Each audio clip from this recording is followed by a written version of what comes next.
इस लेक्चर में हम कवकों में अलैंगिक जनन के बारे में डिस्कस करेंगे।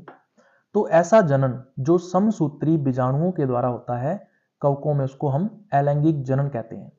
अब समसूत्री बीजाणु क्या होते हैं? तो ऐसे बीजाणु जिनका निर्माण समसूत्री विभाजन के द्वारा होता है उनको हम समसूत्री बीजाणु कहते हैं। अब इसको डायग्राम से हम देख सकते हैं। हमारे पास एक ऐसी कोशिका है जिसको बीजाणुओं का निर्माण करना है, तो उसको हम बोलते हैं बीजाणु मात्र कोशिका। अब इस बीजाणु मात्र कोशिका में समसूत्री विभाजन होता है और समसूत्री विभाजन होने से दो बीजाणुओं का निर्माण हो जाता है। क्योंकि इनका निर्माण समसूत्री विभाजन से हो रहा है इसलिए इनका नाम पड़ जाता है समसूत्री बीजाणु।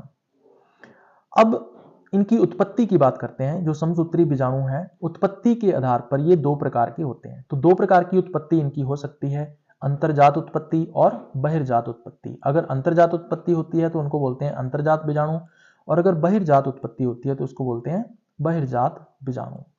अब इनका अर्थ क्या है? देखो, अंतर्जात, तो अगर बीजाणुओं का निर्माण किसी थैलीनुमा संरचना के अंदर हो रहा है, तो अंदर निर्माण अगर हो रहा है तो उसको बोलेंगे अंतर्जात। अब इस थैलीनुमा संरचना को हम बोलते हैं बीजाणुधानी। तो जैसा कि आप डायग्राम के अंदर देख सकते हो, यहाँ पे एक थैलीनुमा संरचना है। इस थैलीनुमा संरचना को हम बोलते हैं बीजाणुधानी।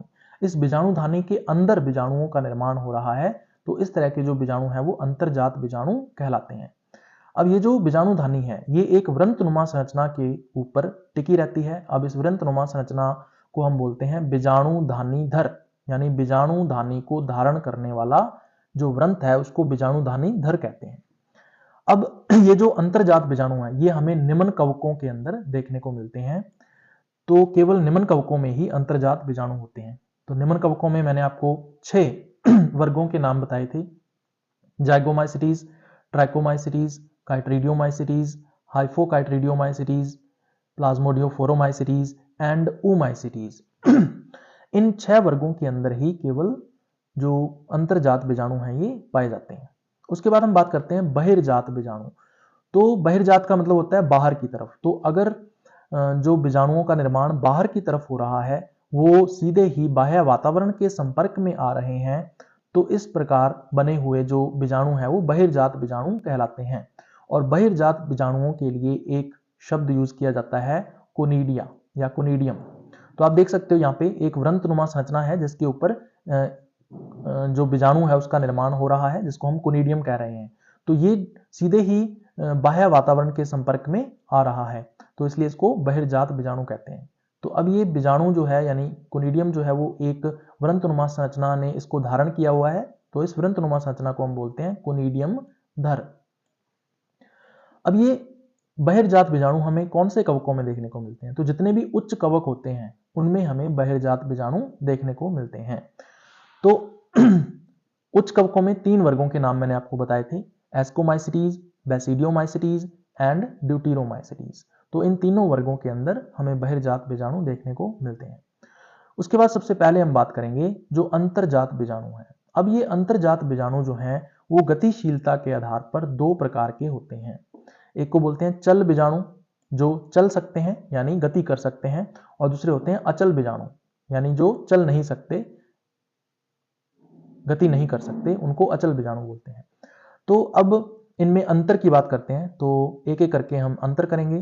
तो चल बीजाणु जो है वो गतिशील होते हैं, इसका मतलब एक जगह से दूसरी जगह पर जा सकते हैं, जबकि अचल बीजाणु जो है वो अगतिशील होते हैं, इसका मतलब वो एक ही जगह पर पड़े रहते हैं। दूसरा अंतर, जो चल बीजाणु हैं उनमें गति करने के लिए कशाब जो है वो उपस्थित होते हैं। तो कशाब की गति की वजह से ही ये जो चल बीजाणु हैं वो गति कर सकते हैं। तो कशाब इन संरचनाओं पर यानी चल बीजाणुओं पर उपस्थित होते हैं, जबकि अचल बीजाणु जो है उनको गति की आवश्यकता ही नहीं है, वो गति नहीं करते, इसलिए इनको कशाब की भी जरूरत नहीं होती। तो इसलिए ये कैसे होते हैं? कशाब रहित होते हैं। तो इन संरचनाओं पर कशाब नहीं होते। अब चल बीजाणुओं की अगर अपने बात करें तो इनको गति करने के लिए माध्यम की आवश्यकता होती है। तो माध्यम क्या होता है? हमेशा जल होता है। तो जलीय माध्यम के अंदर हमें चल बीजाणु देखने को मिलते हैं। जो अचल बीजाणु हैं इनको गति नहीं करनी है, तो इसलिए इनको माध्यम की भी आवश्यकता नहीं है, इसलिए इनको जल की आवश्यकता नहीं पड़ती। इसलिए ये कैसे होते हैं? स्थलीय होते हैं, यानी कि स्थल के ऊपर या धरातल के ऊपर ही ये पाए जाते हैं। उसके बाद अगर इनकी आकृति की बात करें तो जो चल बीजाणु हैं वो या तो नाशपाती के आकार के होते हैं या फिर वृक्काकार होते हैं। तो अगर नाशपाती के आकार के हैं तो उनको बोलते हैं पायरिफॉर्म, और अगर वृक्काकार हैं तो उनको बोलते हैं रेनिफॉर्म। जबकि अगर अपने अचल बीजाणुओं की बात करें तो ये हमेशा गोलाकार आकृति दर्शाते हैं। उसके बाद अगले अंतर की अगर अपने बात करें तो जो चल बीजाणु हैं वो एक थैलीनुमा संरचना के अंदर बनते हैं, और इस थैलीनुमा संरचना को हम बोलते हैं चल बीजाणु धानी। दूसरी तरफ जो अचल बीजाणु हैं वो भी एक थैलीनुमा संरचना के अंदर बनते हैं, और उसके लिए शब्द यूज किया जाता है अचल बीजाणु धानी। तो इस तरह से ये अंतर है चल बीजाणुओं और अचल बीजाणुओं में। उसके बाद हम लोग एक शब्द उपयोग करते हैं मीरोस्पोरेंजियम। तो मीरोस्पोरेंजियम एक तरह की अचल बीजाणुधानी ही होती है, लेकिन अगर ये अचल बीजाणुधानी छड़नुमा है तो हम इसको नाम देते हैं मीरोस्पोरेंजियम। तो जैसा कि आप लोग देख सकते हो डायग्राम के अंदर, मीरोस्पोरेंजियम जो है वो एक छड़नुमा संरचना आपको दिख रही होगी जिसको हम मीरोस्पोरेंजियम नाम दे रहे हैं, और इसको धारण करने वाला जो व्रंत है उसको हम बीजाणुधानी धर कहते हैं। अब इस मीरोस्पोरेंजियम के अंदर छड़नुमा ही जो अचल बीजाणु हैं वो उपस्थित हैं, जिनको हम मीरोस्पोर्स या मीरो बीजाणु के नाम से जानते हैं। तो ये है अंतर्जात बीजाणु। अब हम बात करते हैं बहिर्जात बीजाणुओं की। तो बहिर्जात जो बीजाणु हैं उनको हम क्या नाम देते हैं? कोनिडिया। अब ये जो कोनिडिया हैं वो एक श्रृंखला के रूप में तला बिसारी क्रम में विकसित होते हैं। तो एक श्रृंखला में ये विकसित होंगे, तला बिसारी क्रम होगा। तला बिसारी क्रम का मतलब क्या है कि आधार पर तो छोटे आकार का अपरिपक्व कोनिडियम होगा, और सबसे ऊपर की तरफ बड़े आकार का और परिपक्व कोनिडियम होगा, और जैसे जैसे हम नीचे से ऊपर की तरफ जाएंगे वैसे वैसे इनका जो आकार है वो बढ़ता जाता है, इनकी जो परिपक्वता है वो भी बढ़ती जाती है। तो इस तरह का जो क्रम है वो तला बिसारी क्रम कहलाता है। अब ये बहिर्जात जो बीजाणु है या कोनिडिया जो है वो 5 प्रकार की व्यवस्था प्रदर्शित करते हैं। तो कौन कौन सी व्यवस्था है हम इनको एक एक करके डिस्कस करेंगे।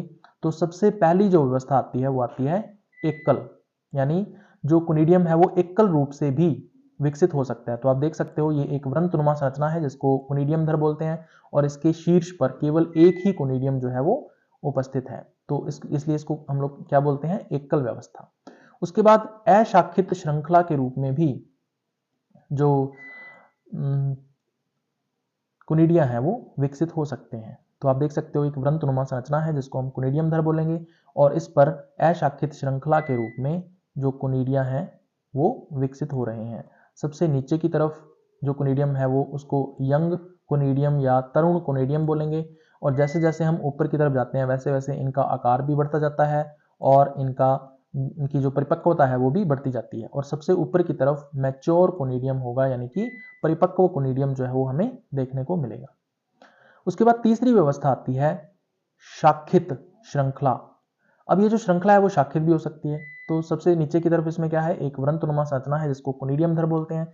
इस कोनिडियम धर पर जो तला बिसारी क्रम में कोनिडिया हैं वो विकसित होते हैं एक श्रृंखला की फॉर्म में, और ये श्रृंखला आगे चलकर क्या हो जाती है? शाखित हो जाती है। आगे चलकर ये शाखाएं निकाल लेती है, और शाखाओं में भी तला बिसारी क्रम ही हमें देखने को मिलता है।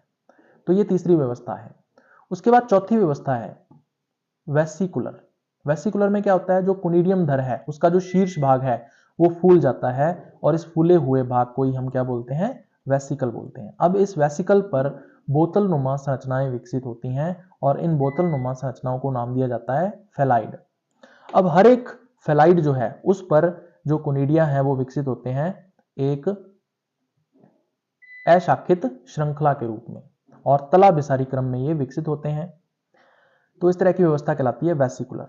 उसके बाद आखिरी जो व्यवस्था है वो आती है ब्रुश टाइप या ब्रुश प्रकार। तो ब्रुश के समान ये दिखाई देती है। ये हमें पेनिसिलियम और एस्परजिलस इन दोनों कवकों में देखने को मिलती है। तो इसमें क्या होता है? जो कोनिडियम धर है वो काफी शाखित होता है, इसमें बहुत सारी शाखाएं होती हैं आगे। तो सबसे पहली बार जब कोनिडियम धर शाखित होता है तो एक शाखा बनाता है, और उस शाखा को नाम दिया जाता है रेमस। और फिर रेमस जो है आगे फिर से शाखित होता है, तो रेमस से जो आगे की तरफ शाखा निकलती है उसको नाम दिया जाता है मेटुला। अब हर एक मेटुला पर बोतल समान या बोतल नुमा संरचनाएं जो है वो उपस्थित होती हैं। और इन बोतलनुमा संरचनाओं के लिए एक नाम दिया जाता है फेलाइड। तो इन्हें फेलाइड कहते हैं।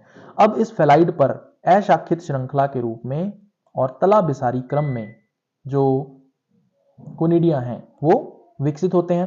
तो इस तरह से एक ब्रुशनुमा संरचना जो है वो बन जाती है और इसलिए इसको ब्रुश प्रकार कहा जाता है। ये हमें पेनिसिलियम और एस्परजिलस में देखने को मिलते हैं।